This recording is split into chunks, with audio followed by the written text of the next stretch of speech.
வணக்கம். இந்த பதிவில் இந்த வாரத்திற்கான ராசி பலன்கள் கடகம் தெளிவாக இந்த பதிவில் பார்க்கலாம். கடகத்தை பொறுத்த வரைக்கும் ராசிக்கு 2ஆம் பாவாதிபதி உங்களுடைய ராசியில் அமர்றாரு. ஏற்கனவே இங்கே குரு இருக்கிறாரு. அந்த வகையில் உங்களுடைய குடும்பம், வருமானம், உங்களுடைய வார்த்தைகள் இதெல்லாம் குறிக்கக்கூடிய இடம் 2ஆம் இடம்.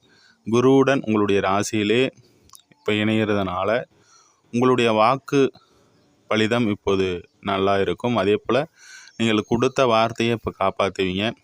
குடும்பத்திலையும் நல்ல சுபகாரியங்கள் நடைபெறக்கூடிய நல்ல அமைப்புகள்லாம் இப்போ இருக்குது. குரு புத்தியோ இல்லை குரு அந்தரமோ இப்போது நடைமுறையில் இருப்பவர்களுக்கு இது ஒரு சாதகமான காரியமாக கண்டிப்பாக இருக்கும்.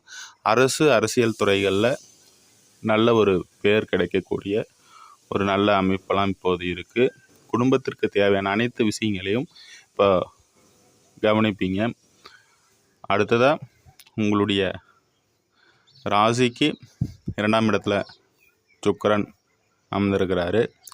4ஆம் பாவாதிபதி 2ஆம் இடத்துல இருப்பது சிறப்பான அமைப்பு. அது அவரே லாபாதிபதியாகவும் வருவார்.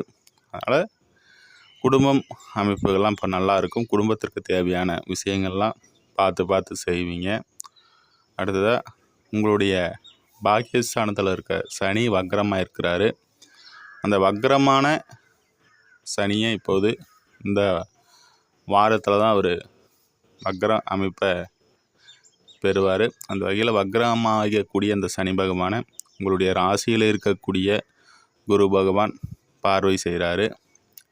7ஆம் இடம் 8ஆம் இடம், அதாவது வழக்குகளை குறிக்கக்கூடிய 8ஆம் இடத்தின் அதிபதியான சனி பகவான் மீனத்தில் 9ஆம் இடத்தில் அமர்ந்திருக்கிறார். அப்போ இந்த குருவின் பார்வை அவர் வக்ரம் அடைகிறார். சனி எப்போதுமே வக்ரம் அடையும் போது ஏதாவது ஒரு பிரச்சனையை தீர்த்து விடக்கூடிய அமைப்புகளில் வரும். ஒரு நிதானமான அமைப்பில் இருந்தாலும் வழக்கு சார்ந்த விஷயங்களில் பிரச்சனைகள் தீரக்கூடிய ஒரு நல்ல அமைப்பு கடகராசி நண்பர்களுக்கு உண்டு.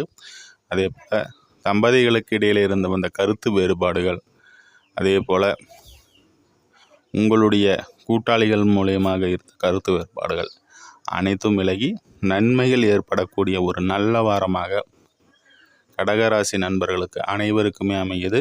இன்னொரு பதிவில் சந்திப்போம். நன்றி, வாழ்த்துக்கள்.